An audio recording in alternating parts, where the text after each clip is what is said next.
Hoy nos acompañan Mauricio Pozo, exministro de Economía de los presidentes Lucio Gutiérrez y Lenín Moreno, catedrático universitario y consultor. Inés Manzano, abogada especialista en Derecho Ambiental, preside el directorio del Consejo Mundial Económico sobre Desarrollo Sostenible y es delegada al directorio del Instituto Nacional de Biodiversidad. Completa este panel Ramiro Páez Rivera, ingeniero experto petrolero.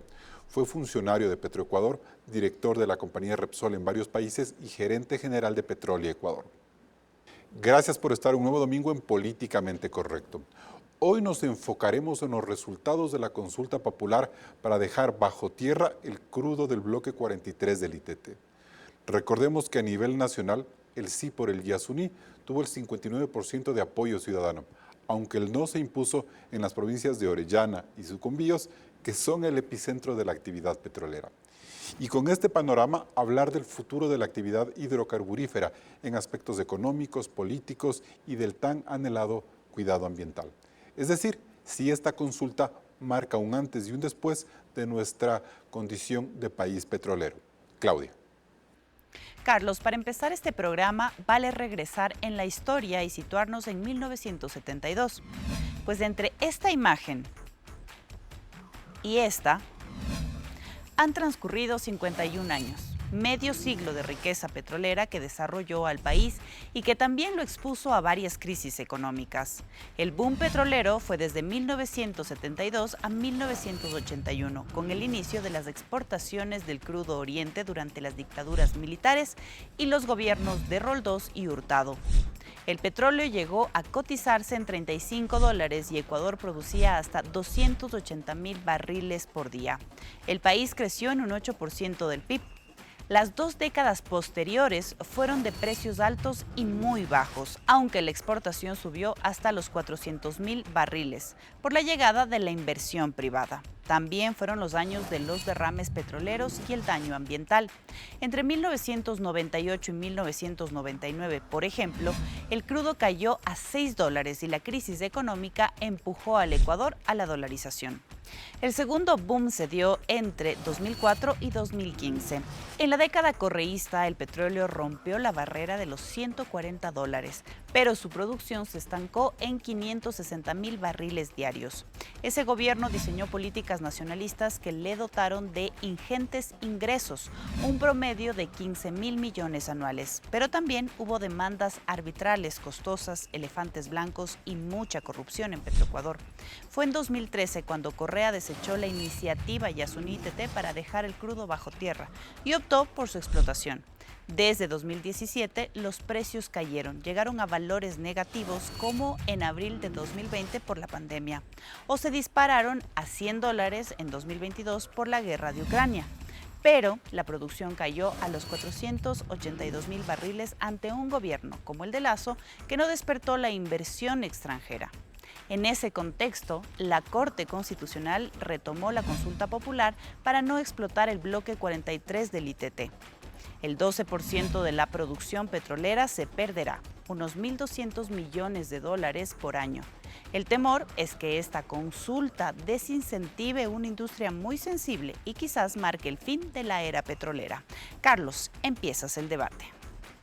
Bien, muchas gracias Claudia por ese recuento y empezamos con la pregunta que ella nos hace, Inés Manzano. ¿Por qué usted cree que la consulta popular sí marca el fin de la era petrolera en Ecuador? O sea, creo que es un fin de la era petrolera anticipado y desordenado y desorganizado. No se debió dar en estas condiciones. Creo que todavía tenemos que sentarnos a hacer un gran pacto de la sostenibilidad del Ecuador hacia dónde queremos ir y realmente entender qué es no depender del petróleo. Claro. Pero Inés, lo que van a decir es, no, solo se apagó el switch del bloque 43, es decir, del 12% de la explotación. ¿Por qué apagar ese switch puede desincentivar toda la producción petrolera del país? Porque, mira, no solamente es la consulta, sino es todo lo que hay alrededor, que son sentencias constitucionales que van cercando la explotación de sectores estratégicos como lo hidrocarburífero, pero también de minerales como el mineral metálico, que es en el tema de minería. Pero adicionalmente, te vas viendo que hay una ley de planificación amazónica, hay un biocorredor amazónico que acaba de sacar el presidente, un decreto ejecutivo. Entonces, es como confuso. O sea, está en la presentación decía que no ha habido incentivos no ha habido incentivo para que la inversión venga. Es verdad, es real. Tenemos confusión en las normas. Perfecto. Ingeniero Páez, pero usted me ha dicho que la pregunta que se traza al programa es apocalíptica. ¿Por qué? Nos estamos saliendo del mundo. Hay que mirar no solamente la parte interna de Ecuador, sino que lo que ocurre alrededor del mundo. La producción petrolera a nivel mundial está ya en 100 millones de barriles al día. 100 millones. Nosotros no producimos ni 500,000 barriles. ¿Esos 100 millones están creciendo o se han detenido, como dicen los ambientalistas, ingeniero? No, para nada. La producción petrolera ha venido creciendo de manera consistente en los últimos 4 o 5 años con el 2 o 3% y pasó de 95 millones hace 5 años a 100 millones. Y aparece en el estudio de la OPEP y de la Agencia Internacional de Energía como que la producción petrolera va a subir a 110 millones de barriles al día. Con las reservas que tiene el mundo, que son de 1.700 billones de barriles, tenemos para 50 años todavía a nivel mundial. Pero ¿y Ecuador entonces, qué quiere decir esto? ¿Que Ecuador seguirá exportando petróleo y produciendo a pesar de esta consulta que puede desincentivar, como dice Inés, todo el ambiente de industria en el país? Por supuesto, por supuesto. Tenemos que buscar la forma de reemplazar ese petróleo que no se va a producir del ITT desde otros campos y desde otras áreas. Lo que pasa es que aquí en el país no se ha hecho exploración desde hace más de 20 años. No se ha perforado pozos exploratorios en bloques que podrían volver a producir o producir como en el pasado 50,000, 60,000 hasta 100,000 barriles por día. La exploración no existe. Entonces nos estamos consumiendo las reservas, 2,000 millones de barriles que tenemos de reservas, nos sirve para 10, 11 años. Pero políticamente, ¿no cree usted que esta consulta va a evitar que la gente siga explorando y siga produciendo lo que tenemos? ¿No ese es el riesgo? Claro que hay un riesgo, hay una inseguridad jurídica total. Aparece un grupo de personas, pide a la Corte Constitucional y viene aquí la consulta. Además, una consulta malintencionada desde mi punto de vista. Se habla del Yasuní, como que se salva al Yasuní sin tener conocimiento de que se trata solamente de cerrar la producción de los campos ITT. Entonces ahí hay una tergiversación de las cosas. En el Yasuní se ha producido casi 30 años sin impacto ambiental. Sin impacto ambiental, porque la tecnología ha cambiado y eso podemos hablar en otro momento, pero es así. Perfecto, gracias, ingeniero. Mauricio Pozo, ¿llega el fin de la era petrolera? ¿Y qué significó esa era petrolera para el país en 51 años, en términos de desarrollo y economía? Creo que no podemos ser tan tajantes de que con lo que acaba de ocurrir se acabó la etapa del petróleo en el Ecuador. El Ecuador y cualquier economía no puede separar las cosas como que son islotes, porque todo en economía está interconectado. A veces se dice, este del PIB petrolero no contrata mucha mano de obra y por lo tanto no es tan importante como la agricultura, por decir. El problema está en que eso en clases, en la parte académica se lo puede hacer, pero y en la política económica, en la práctica, todo está vinculado. Por ejemplo, el petróleo trae recursos, trae liquidez. ¿Eso qué significa? Que esos fondos circulan en la economía y permiten también dinamizar otros sectores. Entonces no hay cómo separar las cosas. Fuente Banco Central. Año 72, 73, cuando empezamos. ¿Cuánto empezó a crecer la economía? 5% del 72. Y el 73 se dispara al 14%, 13,95. 11,2 del año 74. 11%, 10,97 el año 75, 7,476, es decir, sí hubo pues un aporte al crecimiento económico. Ahora, que eso no lo hayamos aprovechado, eso es otra cosa. Que hayamos crecido la burocracia, etcétera, esa es una consecuencia de un mal manejo, pero aporte a la actividad económica y el crecimiento, sí. Y así podemos ver otras fechas. El Ecuador no es el mismo del 72 para acá como era antes, es decir, si no hubiera habido petróleo, Ecuador tuviera el nivel, no sé si podríamos decir de desarrollo, pero lo que es ahora Ecuador. No es tan fácil decir si esto no habría ocurrido, cómo estaríamos. Lo que sí puedo decir es que ha habido una contribución de la actividad petrolera para el crecimiento económico del país, y eso a su vez ha conllevado cierto avance en muchas áreas. Es decir, no hay cómo quitarle el aporte que ha tenido el petróleo para la economía ecuatoriana, que no ha sido suficiente, que capaz pudo haber sido mucho más. Esa es otra discusión. ¿Y qué significa quitarle el 12% a la producción petrolera en este momento en el Ecuador de 2023, con inseguridad, con fenómeno del Niño, con tantos requerimientos de la sociedad? Hay un tema que es bien importante que se entienda, Carlos. En primer lugar, se le está preguntando, se le preguntó a la ciudadanía algo que la ciudadanía no conoce. Preguntemos a toda la gente qué es el ITT, pero votó por cuánto un valor, produce por un el campo, principio. claro, qué produce el campo, si ha habido o no ha habido daño ambiental, cuánto representa, qué empleo genera, etcétera. Eso la gente no conoce, sin embargo, votó. Y eso significó una decisión porque es la democracia.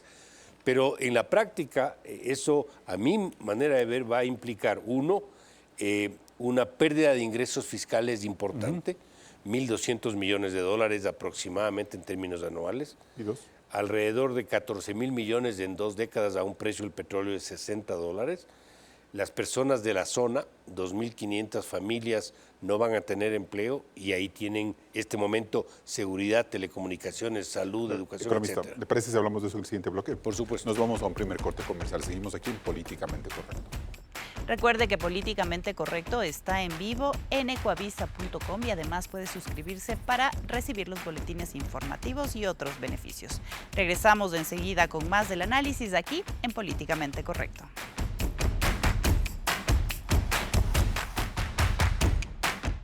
La noche del miércoles 6 de septiembre en redes sociales se filtró un video con estas muy polémicas declaraciones del presidente Lasso. Veamos. Nosotros no queremos que termine la producción del bloque 43. No queremos. Y no vamos a apoyar y apurar ningún trámite. Por ahora, no. No es posible. Y nos estamos yendo por el camino de es inaplicable la consulta. No es posible aplicar en sí. Bien, economista Pozo, ¿esta angustia del presidente tiene que ver con las cifras que usted nos expuso en el bloque anterior? Parte del problema es ese. El precedente que genera también es complicado. ¿Cómo podemos aspirar a nuevas inversiones en el área petrolera, minera u otras con esto, con lo que acaba de ocurrir? El desmontaje del pozo también es un costo económico que implica un valor adicional, y esto no es que se puede reemplazar de la noche a la mañana. Claro. No es que puedo yo reemplazar 1.200 por acá. Claro. O recorto o me endeudo. O sea, lo que yo quiero decir, o sea, usted ha estado cerca de 2 gobiernos y sabe lo que es atraer inversión extranjera. Una consulta, por más acotada que sea al bloque 43 del ITT, genera un efecto negativo en toda la producción petrolera, como decía Inés. Eso es verdad para el inversionista. Lo que pasa es que la señal, los mercados lo ven como un antecedente de lo que pueda ocurrir. Las inversiones en este tipo de actividades son inversiones de plazo largo, no son inversiones de plazo corto. Entonces eso puede abrir una puerta para que el día de mañana digan esto no o esto tampoco, y eso obviamente genera cierta restricción, aparte de todo el resto, que no hay seguridad jurídica, que el coste de producción es alto, etcétera. Entonces yo creo que eso no es una buena señal para los mercados. Con Ramiro Páez, ¿no hay forma en este momento de buscar 1.200 millones de otro lado para solucionar los problemas inmediatos de este? Le voy a decir algo. Los mismos que están apoyando el que no se explote el campo, deberían apoyar que tengamos precios reales en los derivados de combustible. Por ejemplo. Ahí usted tiene de 3 a 4 mil millones anuales que se pierde en un subsidio absolutamente ineficiente. Y sin embargo, lo que vemos es que al mismo tiempo que dicen no explotemos petróleo, al mismo tiempo dicen no hagamos nada en el tema de los precios. Ramiro Páez, a mí sí me preocupa lo que dice el presidente de la República, porque es desconocer la voluntad popular del 60% de los electores. Pero en términos técnicos, ya nos explicó Mauricio los términos económicos, y en términos técnicos es muy complicado en un año sacar los fierros y cerrar el ITT. Así es. Un año es muy poco tiempo para poder desmantelar esa infraestructura. Primero porque al tratarse de una empresa estatal, tiene que seguir todos los procedimientos necesarios, una licencia ambiental, procedimientos, contratar una empresa contratista que realice ese tipo de trabajos, hacer toda la licitación. Solamente hasta llegar a ese punto puede pasar el año. y luego el tiempo que requerirá el levantamiento de la infraestructura que está ahí, que no sabemos tampoco cuál es el alcance, la subestructura de concreto, los pozos que están ahí, hasta dónde va a llegar el plan de desmantelamiento, o sea, se van a dejar los cabezales de los pozos, la carretera. Es decir, Ingeniero, no hay una claridad. claro. Y por ejemplo, mientras pasa este año y se va desmontando, ¿seguimos bombeando petróleo de esa zona o tiene que apagarse primero? O sea, decir, no vamos a explotar petróleo para poder desmantelar el bloque. Y eso que se hace antes de un año, no sé cómo. No se puede hacer. Fíjate que para desmantelar se debería tener la empresa contratista ya contratada. Ya. Y eso no va a ocurrir en menos de 6 meses a un año, dependiendo de cómo avanza el proceso licitatorio. Entonces no va a ocurrir, físicamente es imposible. Y no se puede dejar de producir hasta hacer la contratación tampoco. No creo que el Estado pueda darse el lujo de perder 1.200 millones en un año hasta tener la empresa contratista y hacer los trabajos que correspondan. Entonces, un año seguramente en un año recién empezaría el proceso de desmantelamiento y de ahí sería otro año más. Claro. O sea, que claro. serían 2 años más de explotación en el bloque 43. Por lo menos, sí. Entonces, ¿no son un poco desacertadas las declaraciones del presidente? Es decir, meternos preocupación por lo que dice Ramiro Páez, que al menos 2 años más iba a haber petróleo del ITT, del bloque 43. Tal vez él tampoco sabe muy bien el sistema de cómo hay que desmontar, cuánto tiempo es. Pero hay otra cosa que es importante, es que me da la sensación que no se está viendo también que cuando hablamos de sectores estratégicos, aparte de la minería que mencionaba, hidrocarburos, es la biodiversidad. Y si una de las maneras es salir a través de la bioeconomía o el biocomercio, también vamos a tener problemas, porque eso también requiere inversión extranjera y estamos ahuyentándola. Pero adicionalmente tenemos una cortapisa, ahí tenemos un artículo en la Constitución que no permite los contratos, por ejemplo, para hacer acceso a recursos genéticos, que podría ser algo todo el debate alrededor de los TLCs que decían, ¿no es cierto?, las patentes y las propiedades intelectuales. Exactamente, y que Colombia nos da 3 vueltas. O sea, porque estamos cercados por todos lados. Estamos cercados también con el tema del mercado de carbono, que podría ser algo que no va a suplir los 1.200 inmediatamente, pero podría ser a largo plazo. Pero también tenemos un artículo 74 en el segundo inciso que prohíbe la apropiación de los servicios ambientales, y un servicio ambiental es el carbono, que mantienen los bosques. Si yo no hago una acción de interpretación de ese artículo, que eso lo debió haber hecho este gobierno, lo mismo que el que digo del biocomercio o bioeconomía, si no se hace, lo que estamos haciendo es sencillamente mirándonos al ombligo las riquezas que tenemos sin poderlas tocar. Pero, Inés, el ambientalismo ¿tiene clara ese tema? No tiene claro. No tiene claro, y no metamos todo al ambiente. Yo soy ambientalista, pero yo entiendo perfectamente que hay un problema mundial que se llama el cambio climático y que la extracción petrolera no es el problema per se, sino el uso del petróleo en ese... Y lo que nos dice Mauricio, por ejemplo, bueno, empecemos por sincerar los subsidios. ¿Estamos listos para eso también? No estamos listos, y además yo me imagino que Mauricio también sabe que subsidios hay en varios frentes, o sea, hay el subsidio inclusive que son los bonos de pobreza, que igualan a los 1.000, gasolina, exactamente, sí. Pero igualan, pero mira esta relación, 1.200 millones dejaríamos de tener, y casi 1.200 millones son los subsidios para todos los bonos que tenemos. O sea, en verdad somos unos insensibles, creo que sí, como los activistas, bien decía Mauricio, deben de darse cuenta y ser responsables, no solamente de la noticia maravillosa a nivel mundial que hemos creado y que es tal vez como un poco de humo, sino también de estos impactos negativos e inconscientes que tenemos que estar. Pero Mauricio, en ese sentido, los gobiernos, independientemente de quién sea el presidente, no están listos para emprender estas arquitecturas distintas de entender la finanza, la economía y los modelos de desarrollo. Si el Ecuador quiere cambiar de modelo energético a otro y salir de lo que es fósiles, preparémonos para eso. ¿Y cuánto tiempo nos toma? Y creo que estamos poniendo la carreta delante de los caballos, estamos haciendo las cosas al revés. ¿Cuánto le toma a un país subdesarrollado como el Ecuador esa transición? Probablemente décadas. No Carlos. 2 años, como dice Ramiro Páez, ¿no? O sea, no, o sea, 2 años para terminar solo este proceso. Y en 2 años no se puede avanzar nada. Pero fíjese algo. Los subsidios no son ni malos ni buenos. Los subsidios tienen que cumplir un rol. ¿Cuál es un buen subsidio en el Ecuador? El bono de desarrollo humano, sin ser perfecto, pero es un buen subsidio. ¿Cuál es un pésimo subsidio? Tener gasolinas a los precios que tenemos, porque estamos protegiendo a los que no, a los que no debemos proteger, genera distorsiones, produce mercados paralelos, es decir, tiene todos los vicios de un mal Y de eso subsidio. sí hay que hablar ya, nuevamente hay que volver a hablar de los Yo sé subsidios que es con políticamente sensible y espinoso el tema, pero no por ello. Somos el único país de la región, bueno, unido con Venezuela, que no es el mejor ejemplo, que tenemos esos precios de los Perfecto. derivados. Una pregunta para los dos. Si nosotros apenas aportamos con el 0,5% de la producción mundial de petróleo, Ramiro, ¿vale la pena blindarnos ambientalmente, es decir, habernos quitado parte de ese 0,5% de producción por proteger el ambiente? ¿Tiene sentido?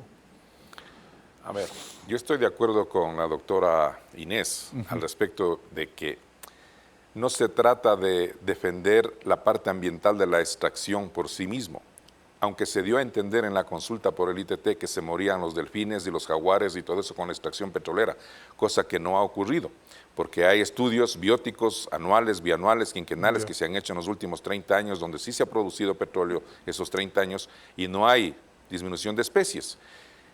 Si nosotros queremos defender y decir que las emisiones de esa producción van a ayudar al mundo, estoy de acuerdo, pero ¿en cuánto?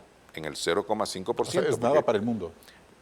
0,5% de la producción total del Ecuador. Deberíamos cerrar toda la producción petrolera del Ecuador para tener el 0,5%. Perfecto. Esto es menos del 1%. Ahí le pregunto a Inés, ese esfuerzo ambiental que es Ecuador por quitar del mundo el 0,5% de la producción, ¿realmente surte efecto ambiental? Es decir, si es un paso consciente y necesario que mucha gente lo mira con romanticismo. O sea, yo creo que cualquier cosita que ayude al tema del cambio climático es importante, pero es más un tema de imagen, más que el impacto per se, creo que es un tema de imagen y es un tema que puede ser algo que vayan exigiendo de los ambientalistas en diferentes sectores. Ya en Estados Unidos hay temas en Alaska sobre este tema de la explotación petrolera. Entonces, sí creo que aporta en esa parte, o sea, sí este es un movimiento que va a salir adelante. Y solamente quería decir algo que le preguntaste de cuántos años nos vamos a demorar. De acuerdo al mismo presidente, cuando asumió, él decía que vamos a ir hasta el 2050 con un tema de neutralidad en carbono en el Ecuador. Pero el Plan Nacional de Descarbonización tiene acciones hasta el 2070. En otros países donde se produce muchísimo más petróleo que en Ecuador, se está atrayendo inversiones. En Libia tenemos ahí 8 billones de inversión para producir. En Noruega se está solicitando y están llegando ya 18 billones de dólares para inversiones en el negocio petrolero. Y en Guyana, que es el gran descubrimiento, 13 billones que se va a invertir. Bien, vamos a seguir hablando de estos temas luego del corte comercial. Luego del corte veremos varios testimonios sobre el petróleo y las opciones que quedan para generar recursos. Siga en Políticamente Correcto.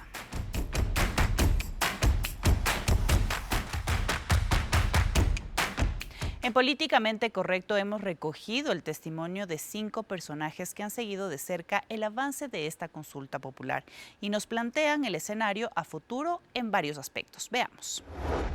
Solo para este gobierno que estará aproximadamente menos de 2 años, sino para los gobiernos venideros, van a tener que lidiar con distintos problemas. Esta disrupción que se va a generar entre las comunidades que ya se ven afectadas y que demandan que no se frene la producción petrolera, versus los grupos antiextractivos que piden, por el contrario, un cese inmediato de las actividades. Los siguientes gobiernos van a tener que afrontar arbitrajes y acciones legales internacionales por parte de las empresas afectadas, pero a la vez tienen que generar o intentar generar confianza para atraer nuevas inversiones y reflejar que existe seguridad jurídica. Es utilizar los ecosistemas que tenemos de bosque tropical, de páramo y de manglar para la absorción de carbono. Como ustedes saben, a través de la fotosíntesis las plantas absorben el carbono de la atmósfera y que se nos pague por ello. Tendríamos alrededor de 2.400 millones de dólares que nos pagarían anualmente por la absorción de carbono. Yo creo que se abre una gran oportunidad para el Ecuador y es el de ser reconocido como una verdadera potencia ecológica. Creo que lo que perdemos es mucho menos de lo que ganamos. Y creo que Ecuador es un país maravilloso que tiene 365 días de sol, creo que tiene una gran potencialidad agrícola, creo que tiene una inmensa biodiversidad, creo que los trabajadores ecuatorianos son fantásticos, tienen creatividad, el trabajo desde el punto de vista del arte, desde el punto de vista de la creatividad, desde el punto de vista de la construcción es impresionante. La afectación es en una valoración muy fugaz, por decirlo así, de un 25%. Y eso ya se está notando ahora, solo con tener ya un resultado de la consulta. Todavía no hemos entrado en sí a relevar el campo Yasuní, el ITT, todavía no se está sacando la maquinaria ni nada, pero entendemos que la inversión que hacían las empresas ya no lo van a hacer o la van a detener hasta que se aclare bien esta situación, para que nuestra voz sea escuchada. Ya ha sido escuchada a través de las urnas, pero necesitamos hacer un planteamiento que nos compense lo que de alguna manera se nos va a quitar. Que es nuestra principal actividad económica, el petróleo. Y de esto dependemos, los ecuatorianos. Estamos esperanzados en que se produzca más crudo en Sacha del que se está produciendo en la actualidad, 73.000 barriles día aproximadamente. Estamos esperanzados en eso. Estamos esperanzados en una contratación del Campo Amistad también, de obtener recursos importantes del Campo Amistad. Sé que en octubre se presentarán ofertas, en octubre de este año se presentarán ofertas por parte de inversionistas. Bien, bueno, ahí tenemos entonces, Ramiro Páez, 5 testimonios. ¿Hay o no esperanza para cambiar un poco esta realidad? Yo estoy convencido de que sí hay esperanza para cambiar esa realidad. Creo que la industria petrolera moderna, porque nos han llevado de alguna forma a pensar en la industria petrolera antigua de los años 70, la moderna, ya de los años 90 pensó de una manera correcta, pensando en el ambiente y en el impacto. Se puede convivir perfectamente con la producción petrolera y el medio ambiente. Lo hemos demostrado 30 años en el bloque 16 con las comunidades, ingeniero, y con el medio ambiente. Me preocupa la declaración del concejal, es decir, pueden haber reclamos, paros, no sé, porque en cierta manera las compañías petroleras son una suerte como de pequeño Estado, ¿no? Que solventan las situaciones del día a día, salud, educación de la gente. Punto número 1. Y lo que dice el consultor político, pueden haber demandas arbitrales o cómo tendríamos nosotros que buscar o atraer inversión extranjera con este ambiente. Sí. Por supuesto que va a haber muchos reclamos. La gente de la zona, la gente de las provincias Sucumbíos y Orellana, trabajan gracias a la industria petrolera. El ingreso de ellos está relacionado con la industria petrolera. La logística, los botes, el avión, el restaurante, la comida en general, los guardias de seguridad, hay personal que trabaja en los bloques, es decir, existe una cantidad importante de personas directos, empleados directos. Y usted nos decía en el corte que parte de todo este costo de producción administrativo que sirve para explotar el petróleo se queda en estas provincias. ¿Eso es verdad, a pesar de la pobreza que tienen? Claro que sí. No, es que no es suficiente. Parte de los $17 del costo de operación que tiene el ITT y de todas las otras empresas que puede estar por ahí en ese orden, que operan en los otros bloques, se queda en la zona, porque son justamente para comprar repuestos, para instalar equipos, para hacer el mantenimiento de la vía, para hacer la comida, para contratar servicios. Entonces, no es que los $17 se botan a la basura, los 300 millones de dólares al año, no. Bien. Es para la gente que vive ahí. Por supuesto, hay importaciones, hay cosas que vienen de afuera, pero la gente de ahí también recibe eso. Inés Manzano, ¿sí es posible plantear salidas como las que nos plantea Roque Sevilla en el video? ¿Estamos preparados para eso? No estamos preparados. O sea, para hacer el tema que él indica es el mercado de carbono. Eso es mercado de carbono. Y como decía, tenemos que hacer una acción de interpretación del artículo 74 para salir adelante y paralelamente, y ojalá que la Corte Constitucional, ya que le encanta ser co-gobernante de los presidentes, pues lo lo hagan en el sentido de que es una de las salidas que se espera. Pero adicionalmente a eso, hay que también entender hacia dónde queremos llamar la inversión extranjera. Porque la inversión extranjera no solamente es para los sectores como puede ser minas, hidrocarburos, sino, como yo insisto, en temas de biodiversidad, en temas de agricultura. Entonces, están dispuestos la inversión a venir acá, temas farmacéuticos. O sea, no lo sabemos porque las condiciones que crean estas consultas, más los resultados de las sentencias constitucionales sobre que minería, hemos tenido, ha sido gravísimo. Y sobre la consulta ambiental, no nos olvidemos que acaban de suspender los efectos del decreto ejecutivo de la consulta ambiental. La consulta ambiental es la consulta que se hace previo a obtener una licencia ambiental para cualquier actividad productiva. Olvídese que hay hasta para poner pollitos, chanchitos y lo que sea. Entonces, esta suspensión hace que ahorita cualquier actividad productiva está paralizada. Pero entonces, lo que le entiendo, Inés, es que para empezar a que el país converse sobre qué queremos hacer con este cambio de matriz, habría que empezar por reformar partes de la Constitución. O hacer una interpretación, una acción de interpretación. Pero porque la idea del mercado de carbono es una excelente idea porque lo que hace es incentivar la conservación. Igual hay mercado de carbono para el sector agrícola, pero para el que se estaba hablando es bueno, pero para eso se necesita hacer el proyecto. Y los proyectos usualmente demoran un año más la verificación, porque lo que te exige el mercado internacional de carbono es que tú seas creíble, medible, verificable e íntegro. Y esas son certificaciones que también te toman más tiempo. Una pregunta un poco enciclopédica, economista. ¿Cuánto la riqueza petrolera, cuánto le significa al Ecuador cada año? ¿Es el 40% de la producción, el 30%? ¿Del PIB? Del PIB, sí. No, es un poco menos, pero una cosa es lo que representa para la actividad económica, otra cosa es lo que representa para los ingresos fiscales utilizados en políticas públicas. Entonces, son dos conceptos distintos. Depende también del precio. ¿Ya? Y dentro de las exportaciones también, es decir, en un caso puede ser el 15%, el 18% en términos del PIB, en el otro puede ser el 30% o 35%. Para los ingresos fiscales, más importante es, por ejemplo, la recaudación tributaria que el ingreso petrolero. Ahora bien, ¿es posible sustituir? O sea, ¿el mundo está preparado como para sustituir con mercados de carbono estos mercados petroleros, como para decir, en el caso ideal, no perdemos financieramente, no perdemos fiscalmente esos recursos? Esto es un proceso, Carlos, no es un tema inmediato. Yo creo que por el momento el reemplazo inmediato no existe. Hay que ir caminando hacia eso. Fíjese algo, aquí parece que a ratos entendemos como que el petróleo va en contra del bienestar colectivo o la actividad del petróleo. La construcción del OCP, que se inicia el 2002-2003, nos permitió el 2004 tener una actividad económica que creció al 8.2%.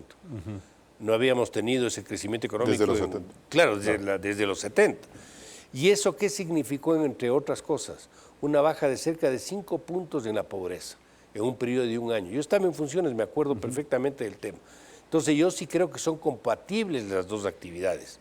Obviamente hay que hacer mucho más trabajo por lo que ha ocurrido muchas veces, pero no es un tema sustitutivo o petróleo o lo otro. Claro. Yo creo que pueden convivir las dos cosas. Vuelvo con usted, me voy a un siguiente corte comercial.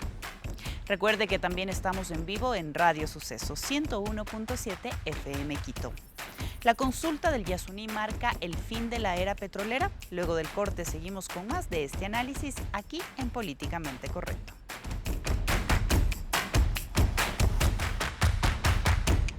Seguimos en Políticamente Correcto. Economista, le había interrumpido en el bloque anterior y usted me decía que incluso los boom petroleros marcan una reducción de pobreza. ¿Usted cree que si no manejamos de acuerdo, de manera adecuada el tema petrolero, es decir, la forma de producción, podemos correr el riesgo de que haya conflictos sociales como los que se han vivido en la Amazonas, en la Amazonía? Bueno, estamos viendo ya reacciones de los grupos que se van a ver afectados por esta decisión. Los grupos que viven ahí y que tienen beneficios de la producción petrolera, tienen empleo, tienen seguridad, tienen vialidad, tienen salud, tienen educación. O sea, no es un tema marginal, es un tema importante que lamentablemente no sé cómo lo vamos a resolver. Pero lo de fondo, Carlos, es que no podemos sesgar las cosas. Hay que ver el bosque, no hay que ver unos pocos árboles. ¿Y esta consulta terminó siendo sesgada? Yo creo que sí. Ya. Primero porque estamos preguntándole a la gente algo que desconoce. O sea, ¿qué sabe la gente del bloque ITT, el bloque 43? ¿Cuánto produce? ¿Cuál es el aporte a la economía? ¿Qué empleo genera? ¿Si ha habido o no ha habido destrucción del medio ambiente? Etcétera, etcétera. Y sin embargo le preguntan y decide si hay que seguir o no hay que seguir con la Pero producción. sí se conocían la historia de los derrames, las emergencias que han Pero no ocurrido. en eso que No, se no en preguntó. ese necesariamente, pero es el además, cuando se concepto, es el preguntó ni mito. siquiera había producción todavía del campo. Claro. Entonces, a mí me parece que no fue responsable. ¿Queremos preguntarle a eso? Ok, pero entonces difundamos de qué se trata, para qué sirve, cuál es la otra utilidad, opción? Claro. cuál es el beneficio, cuáles podrían ser los costos. Además, tampoco podemos aislarnos del mundo, pues, Claro. Carlos. O sea, el mundo va por allá y nosotros, siendo el 1.7 del PIB de América Latina, y toda América Latina es del 6% del PIB mundial. Somos el 1 por 1000 del mundo. Entonces, el mundo por allá y nosotros por acá. No, pues, o sea, queremos cambiar la matriz energética en el Ecuador, ok, pero vamos preparándonos para el proceso y no atropelladamente. ¿Hubiera sido preferible, Inés, Ramiro, que la consulta se haya dado hace 10 años? Yo creo que sí. Creo que sí, porque entonces el Estado hubiera visto otra manera de tener esos ingresos petroleros, hacer todo lo que estamos hablando ahora con innovaciones, etcétera. Pero hacerlo ya una vez que está explotado, me parece que ha sido injusto. Ya. Ramiro, ahí en ese sentido.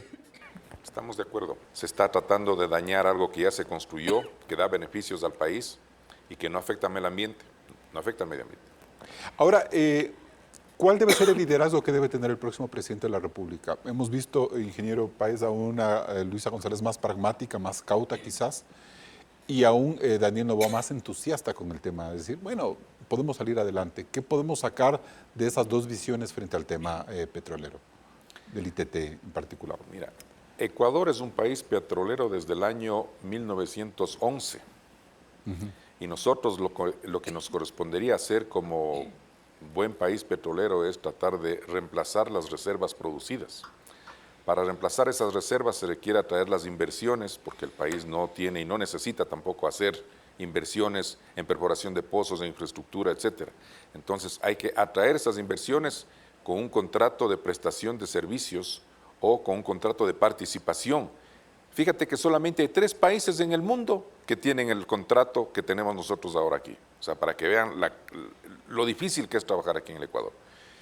En todo el mundo hay el contrato de participación, pero en Irán, en México y en Ecuador hay el contrato de prestación de servicios. Inclusive hay otros que son peor todavía, que son bajo la subcontratación de Petroecuador. Claro. Entonces, Petroecuador opera y tú traes un contratista para que haga todas las Y inversiones. Petroecuador está destruida, ¿no?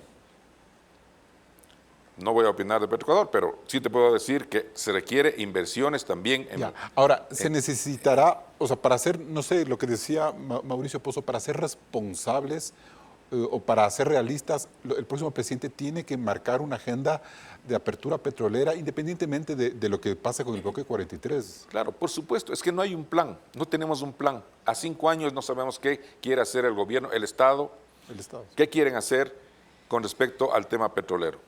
Entonces, viene un presidente, cambia la política, viene otro presidente, cambia la política. No sabemos qué se quiere hacer.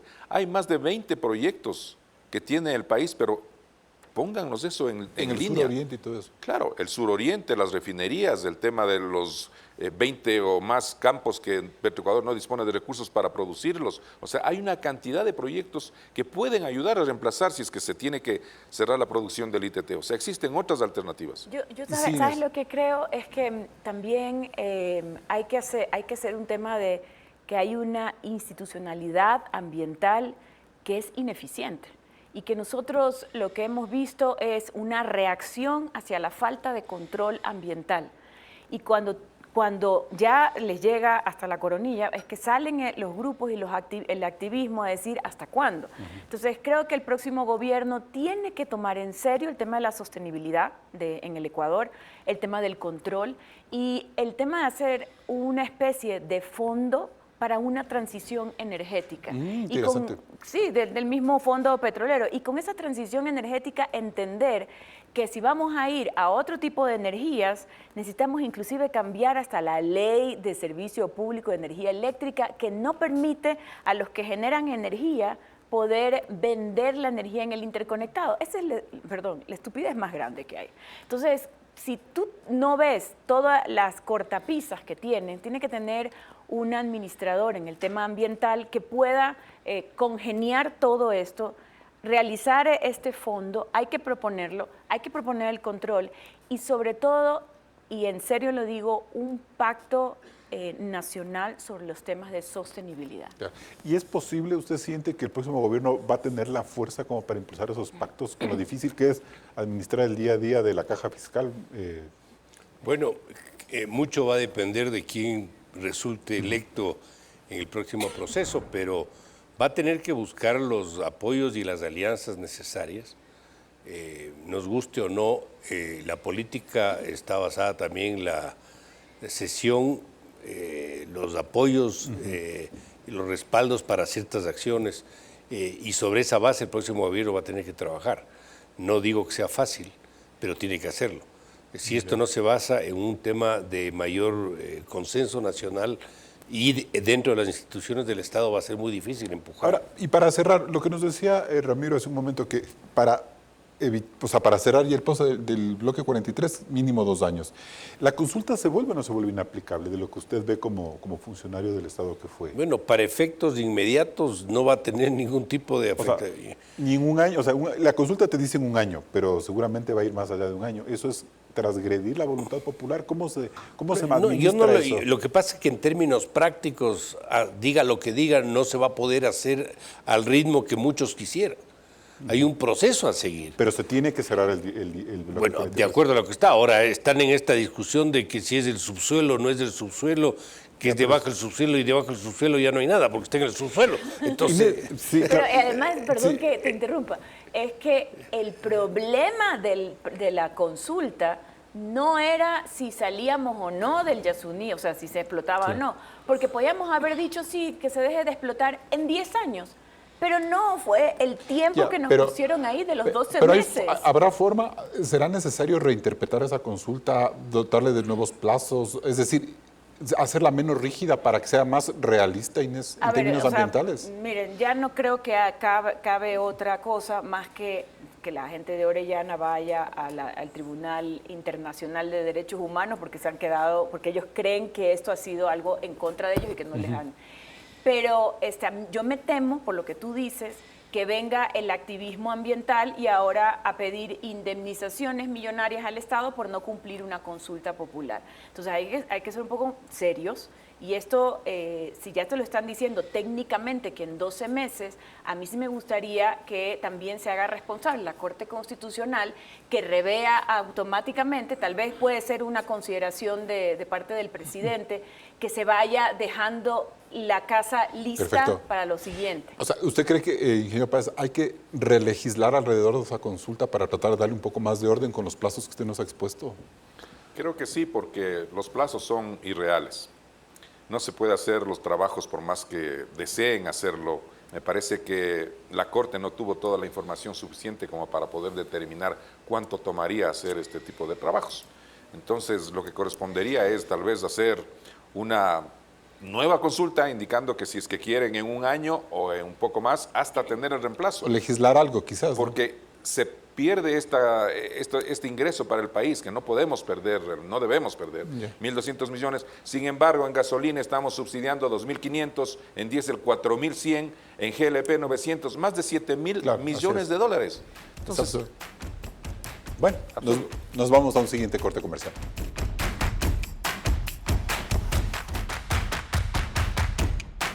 Entramos en etapa de conclusiones. Inés Manzano, ¿es políticamente correcto suponer que la consulta del Yasuní marca el fin de la era petrolera en Ecuador? Sí, y creo que está bien irse y irnos post la era petrolera. Sin embargo, lo que yo creo es que debemos hacerlo en orden, organizadamente, apoyar un plan de descarbonización y de transición energética, tener claridad el uso de los fondos de la era petrolera que todavía nos queda por muchos años más, invertir en aquello que es importantísimo para el desarrollo del país, que es salud y educación. Ramiro Páez, su conclusión. El Ecuador, como un país petrolero, tiene que responsablemente buscar el reemplazo de las reservas producidas año a año y se debe tener una política a mediano plazo, a 5 o 10 años, con los proyectos que se van a realizar y esos tienen que mantenerse en el tiempo. No podemos cambiar cada año la estrategia, la visión, tiene que haber una dirección, un norte a mediano plazo. Mauricio Pozo, ¿qué es lo políticamente correcto? El resultado de la consulta popular en materia de inversión no es bueno, el mensaje a los mercados no es beneficioso para el país y puede generar impactos negativos no solo en petróleo, sino en otras actividades. Pero esto no quiere decir que no podamos revertir el proceso, buscar atraer inversión eliminando una serie de restricciones que todavía tenemos y de esta manera aprovechar para el propio beneficio de la gran mayoría lo que puede aportar, entre otros, la industria petrolera, que ya lo ha demostrado con lo que ha ocurrido a lo largo ya de más de 50 años de producción. Y bien, como si los problemas del país fueran pocos, la consulta sobre el ITT marca un enorme desafío nacional que probablemente generará malestar y enormes pasivos fiscales para un país que no logra superar su daño económico estructural. No se puede minimizar la lucha de sectores ambientales por ponernos a soñar con un ecosistema protegido y sano para el futuro.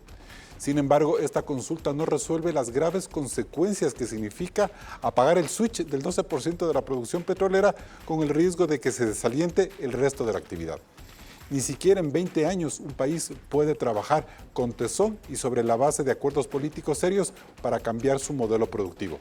¿Qué podemos esperar entonces de una consulta que fija la transición en tan solo un año en el ITT?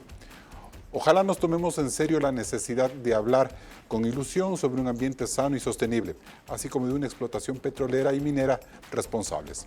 Hasta el próximo programa. Con estas reflexiones cerramos este debate de Políticamente Correcto. Recuerde que puede escucharnos en Spotify en la lista de reproducción. Nosotros nos volvemos a encontrar el siguiente domingo. No se desconecte de la señal de Coavisa.